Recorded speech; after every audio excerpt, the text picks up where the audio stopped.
Here in section 7.8, we're going to cover what's called convolution.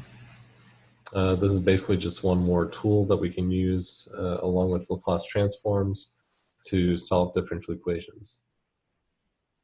Let me show you a definition of what a convolution is and an example of what it looks like, and then we'll see how it can be used. So the definition, we have f of t and g of t. They're piecewise continuous from 0 to infinity. The convolution of these two functions, and the way we write it, is f star g. So when we see f star g, that's not multiplication there. That's not f times g, that's the convolution of f with g. So the convolution of f with g is, by definition, this integral here. Notice here, these are functions of t, but this is an integral with respect to this variable v that's introduced here. We've got f of t minus v times g of v, and the integral runs from 0 to t. So in the end, after you do this integral, you'll still have a function of t left over, all right? So this is why we say it's a function of t. So what this looks like,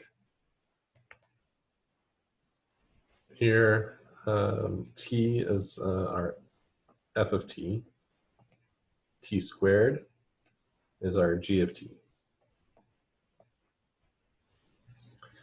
All right, so then what is f of t minus v? Because we're going to need this for our integral. F of t minus v. We'll just replace the t with a t minus v, so that's just, in this case, t minus v. If we switch the roles here and put the t squared first, then we would have t minus v squared, right?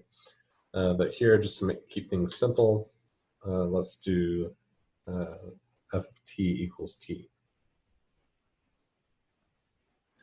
All right, so now using the definition here, we've got the convolution of t with t squared is the integral from 0 to t of f of t minus v, that's t minus v in this case, times g of v. So g of t is t squared, g of v would be v squared. So v squared. And we're integrating with respect to v. All right, now this integral is pretty straightforward. It's just going to be some power rule. The only tricky thing is to realize that if we're integrating with respect to v, then we're treating t as a constant. Okay, so I've got, I guess I would distribute into the parentheses here.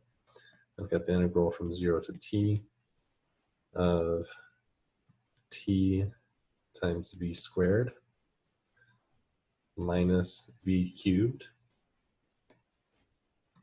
dv. And now integrating with respect to v, use your power rule. So that'd be v cubed, 1/3 v cubed. So I've got 1/3 v cubed times t. So that's t over 3 times v cubed minus power rule again, 1/4 v to the 4th. And let's evaluate all of this from 0 to t. And again, since this integral was with respect to v, these are values that we plug in for v, not for t. T was considered a constant here. These are values that we're going to plug in wherever we see a v. Okay, this is for v ranging from 0 to t. All right, so we plug in a t over 3 times t cubed minus 1/4 t to the 4th minus what we get when we plug in 0, t over 3 times 0 cubed minus 1/4 times 0 to the 4th. Obviously that's all zeros, so we don't have to worry about that. So we have t to the 4th over 3 minus t to the fourth over 4. Get your common denominator and subtract. That'd be 4t to the fourth over 12 minus 3t to the fourth over 12. So we'd be left with 4 minus 3 is 1, so t to the fourth over 12. Okay, so in the end, the convolution of these two functions of t is this new function of t. All right, so the convolution of t with t squared is this function t to the fourth over 12. Now, you'd probably be wondering why in the world we would care to do this type of integral. What does convolution do for us? It turns out that it works nicely with Laplace transforms and inverse Laplace transforms. All right, so that's something we're going to see in a second. This theorem, or before we get to the theorem with Laplace transforms, we have some properties of convolution that we need to look at. And you'll notice these properties that I have written down here, they look a lot like properties you have with multiplication. Like if I say 3 times 5, that's the same thing as saying 5 times 3, right? Well, convolution has a similar property. If you do the convolution of f with g, you get the same thing as if you do the convolution of g with f. So again, going back to the example we had on the previous page, we did the convolution of t with t squared. If you go through the work and do the convolution of t squared with t, you'll get the same answer. Okay, so the order that you write the functions down doesn't matter. The work would look a little bit different, but the final answer would come out to be the same. Another way that convolution is similar to multiplication is if you have the convolution of f with a sum of two functions, you can basically distribute into the parentheses and do the convolution of f with g plus the convolution of f with h. We also have this associative property where it doesn't matter how I group things. I could do this convolution g with h first, and then do the convolution with f, or I could do f with g first. So how you group things together doesn't really matter. And then finally, the convolution of f with the 0 function gives you 0, which again mimics properties that we see with multiplication. Anything times 0 is 0. So convolution is kind of easy to remember some of the properties here that we can take advantage of when we're doing a convolution. But be careful because there's actually one important property of multiplication that you don't see here on this list. Something that you know is true with multiplication, if I do 1 times anything, I'm going to get that thing back, right? Convolution, notice we don't have that multiplicative identity showing up in this list of properties. So be careful, even though these properties are similar to the properties of multiplication, we need to make sure we're aware that if I do the convolution of 1 with some function f, I won't always get this function f back. In fact, in most cases I won't. So this does not always equal f.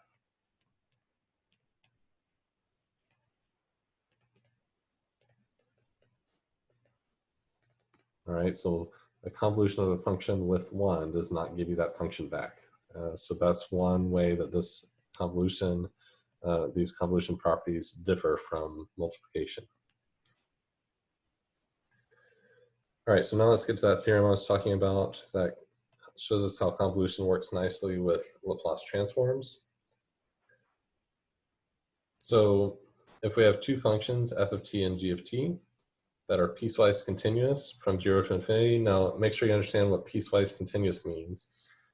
Basically, you have some piecewise defined function where each of the pieces are continuous, and we don't want to have any like infinite discontinuity showing up, like a vertical asymptote.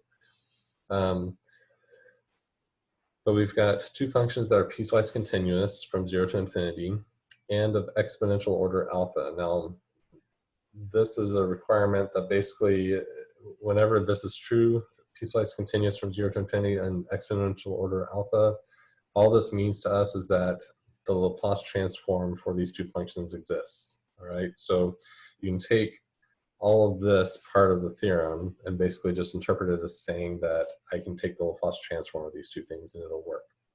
Okay, so I've got two functions, f and g, where I can take the Laplace transforms of them. And let's go ahead and give a name to those Laplace transforms. Let's say that the Laplace transform of lowercase f of t is some uppercase f of s. The Laplace transform of lowercase g of t is some uppercase g of s. And now, here's our property. The Laplace transform of a convolution of two functions is equal to the product of the Laplace transforms. All right, so there's this relationship showing up between, using Laplace transforms, that shows up between convolutions of functions and products of functions. And then you can work in the opposite direction. If you've got a product of two functions, you can use doing the inverse Laplace transform of that product gives you the convolution of these two functions, lowercase f with lowercase g. All right, so let's see how this can be used in solving differential equations. There's actually two applications that we'll see here in this video, and then in a separate video, I'll show you one extra application. All right, so here's our first example. Suppose g of t is piecewise continuous from 0 to infinity of exponential order. And again, all that whole sentence is basically saying g is a function that I'm allowed to take the Laplace transform for. Find a formula for the solution to this differential equation, this initial value problem, I should say, with the initial conditions y of 0 equals 1, y prime of 0 equals 0. All right, and then the differential equation y double prime plus 9y equals g of t. So if we're going to use Laplace transforms to solve this thing, notice first of all, I'm not specifying this function on the right-hand side. I'm just saying here's some non-homogeneous equation where I'm just not going to tell you what the function is. And so the nice thing here is if I can come up with some expression for a solution here, then that expression will work no matter what function I throw over here, as long as it satisfies the requirements. All right, so let's see what this looks like. If I do the Laplace transform of both sides,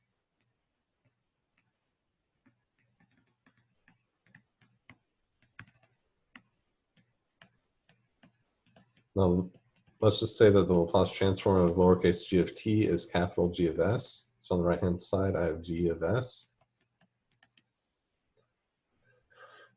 On the left-hand side, doing the Laplace transform of y double prime, using the properties that we've seen before, I would have s squared times capital Y of s minus s. That would be s times y of 0, but y of 0 equals 1, so I just have s times 1. And then I have also y prime of 0 showing up in that formula, but in this case, y prime of 0 is 0. All right, so here's the Laplace transform of y double prime plus the Laplace 9 times the Laplace transform of y. So plus 9 times, we'll just call that capital Y of s. Now, just like you've done before, we just want to solve for capital Y. Once you do that, you do the inverse Laplace transform. So I'll move this minus s over to the other side, factor out the y's. Let's see, so what would that look like? I have y of s, sorry, not x, y of s times s squared plus 9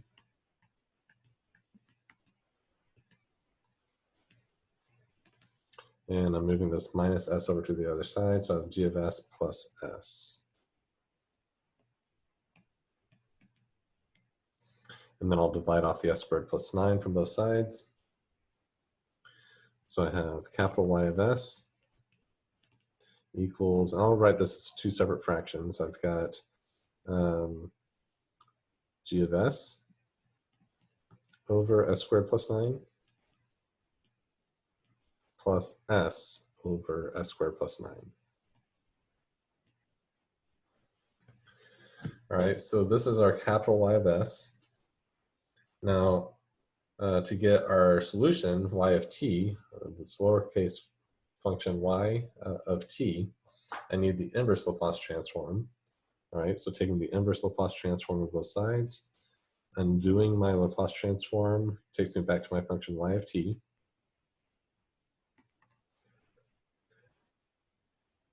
And then on the right-hand side, I need to do the inverse Laplace transform of, now I'm going to write this as a product here. 1 over s squared plus 9 times g of s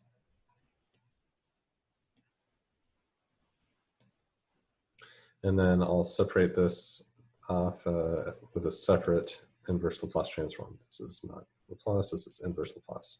Inverse Laplace transform of s over s squared plus 9.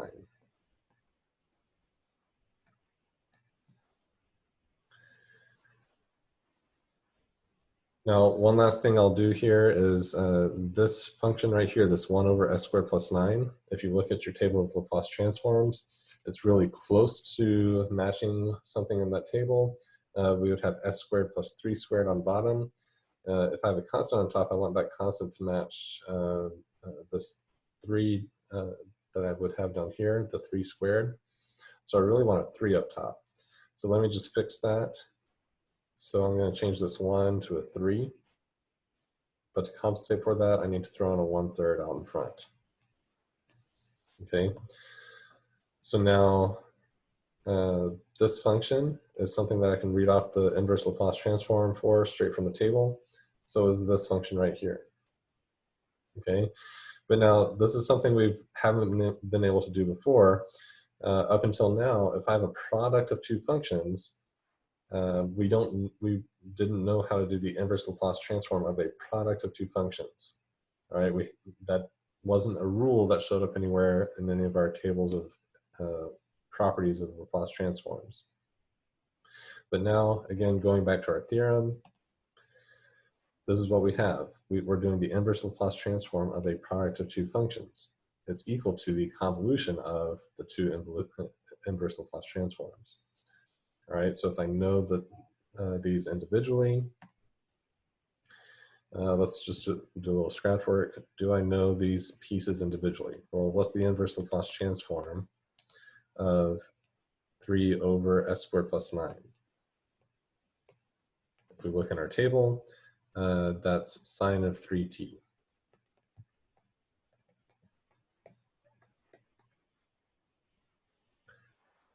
All right, what's the inverse Laplace transform of capital G of s?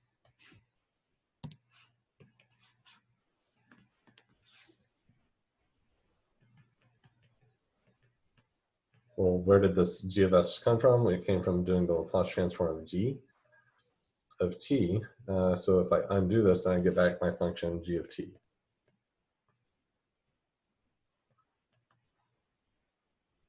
Okay, and then one more little piece of scratch work here, the inverse Laplace transform of s over s squared plus 9.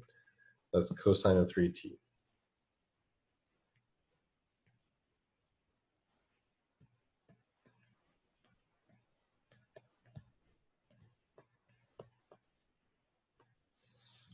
All right, so everything's accounted for.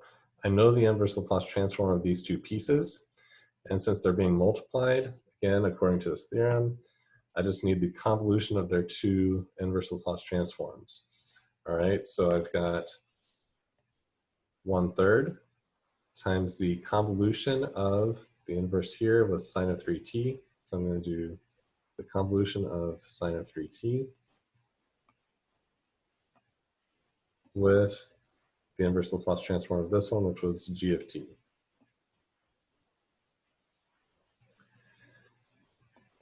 And then finally, we've got the inverse Laplace transform here was cosine of 3t.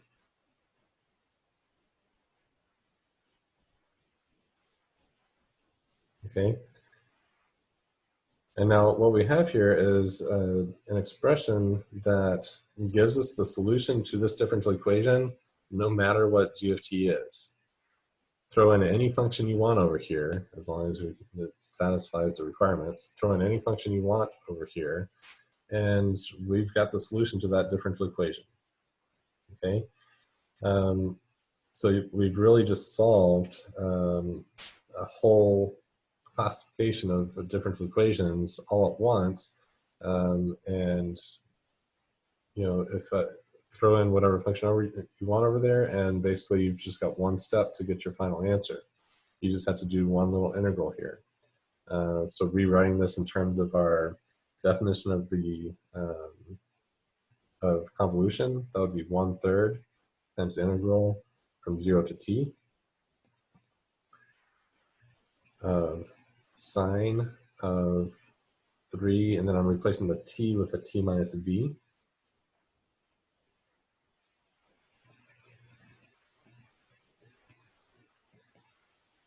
And then the g of t, this function here, instead of writing a g of t, I write g of v. ev. All right, so no matter what function you throw over here, I've got the solution to this already. Oh, don't let me forget about that cosine of 3t plus cosine of 3t.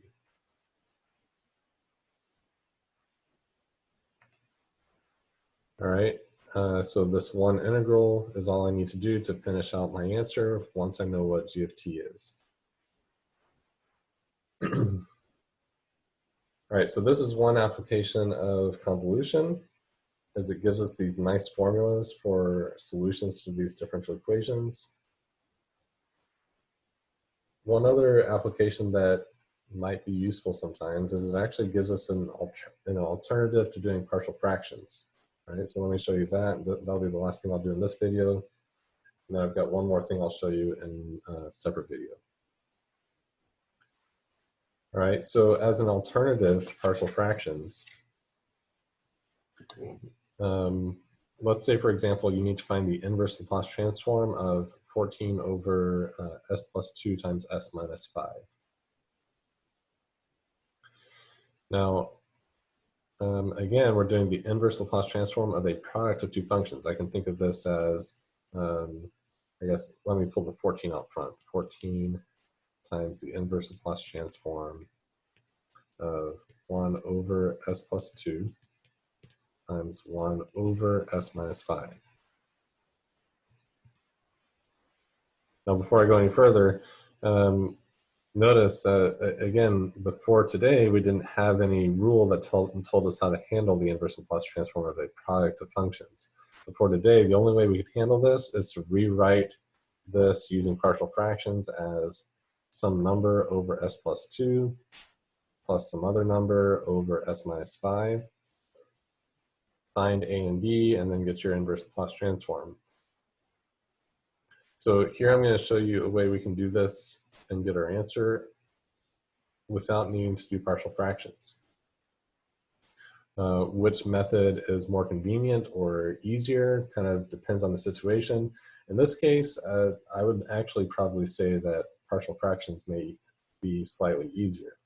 In fact, you already know how to do this. Go ahead and, I'd say, pause the video here and do this on your own, not using convolution, but using partial fractions. Do this on your own using partial fractions, and then press play, and we'll see if our answer using convolution comes out to be the same.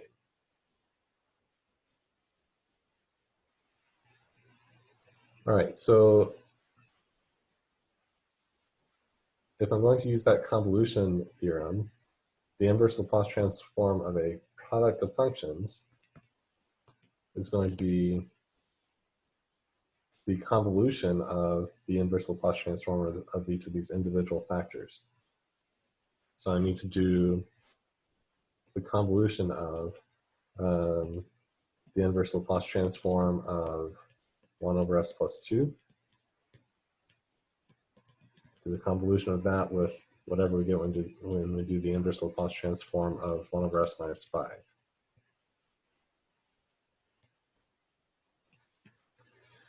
All right, now both of these are pretty easy inverse Laplace transforms. The inverse Laplace transform of 1 over s plus 2 is e to the negative 2t. So I'm doing 14 times the convolution of e to the negative 2t with e to the 5t, the inverse Laplace transform of 1 over s minus 5.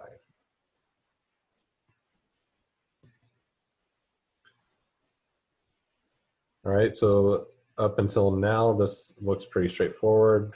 This next step is where people may argue that this is uglier than doing the partial fraction approach. And in this case, I think they might be right. But there could be other cases where partial fractions would be pretty messy and take a lot of work. You've seen plenty of those in your homework where partial fractions took a lot of work.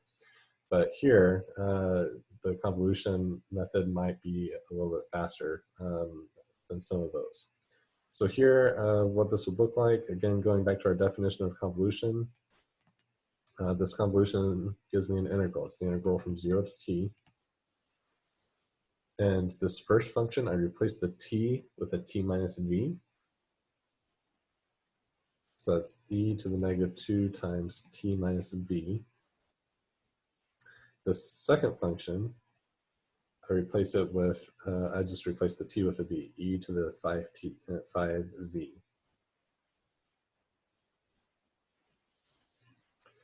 Now to do this integral, it's actually probably a good idea to rewrite this exponent so that that would be e to the negative 2t plus 2v.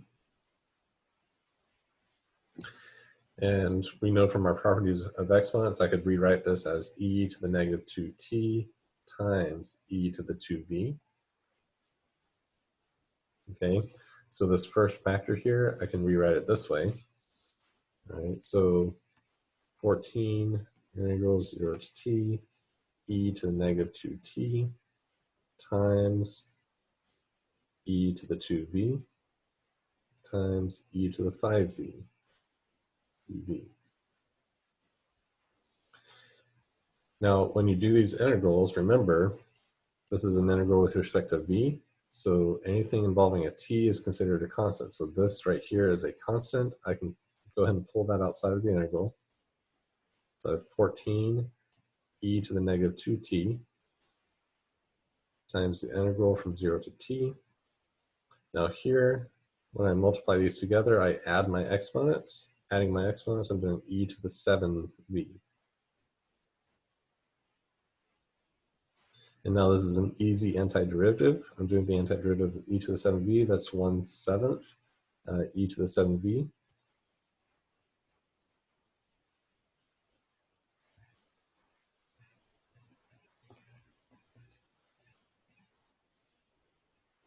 And then the last thing we need to do is this e to the 7th v needs to be evaluated for v going from 0 to t. So this is evaluated from 0 to t. I can clean this up a little bit. The 1/7 times the 14 is 2. All right, so I've got 2 e to the negative 2t. And then I need to write down what I get whenever I plug these, plug in t and plug in 0 and subtract. So I've got e to the 7t minus e to the 7 times 0, that's e to the 0, which is 1. One last step, I'll go ahead and distribute into the parentheses. Here I add my exponents, negative 2 plus t plus 7t would be 5t. So I have 2 e to the 5t. And then distribute here, I'd have minus 2 e to the negative 2t. All right, so this looks kind of ugly, but the integral itself was a pretty simple integral after you do some simplifying. And so really in this case, it wasn't too bad, even though it looks ugly. None of the math was too terrible. And I bet those of you who did the partial fractions would claim that that approach was way easier, but the two approaches should have given us the same answer. That's 2e to the 5t minus 2e to the negative 2t. So you'll do some of these in your homework, and on your homework, I imagine there would be some of those where partial fractions would be a lot messier, and this would give you, this convolution approach would give you a much cleaner answer more quickly, okay? So those are the two applications that I'm going to show you for convolution in this video. So we solved a differential equation, or got a formula for a solution. No matter what g of t was, we've got this formula that tells us what the solution would be. And we got an alternative to doing partial fractions whenever we're doing these inverse Laplace transforms. I'm going to go ahead and do one more video where we see something called an integral differential equation. It's an equation that combines derivatives and integrals into one equation, and we want to solve it. All right, so that may not sound very nice, but convolutions will be a nice tool for us that will make things a lot easier.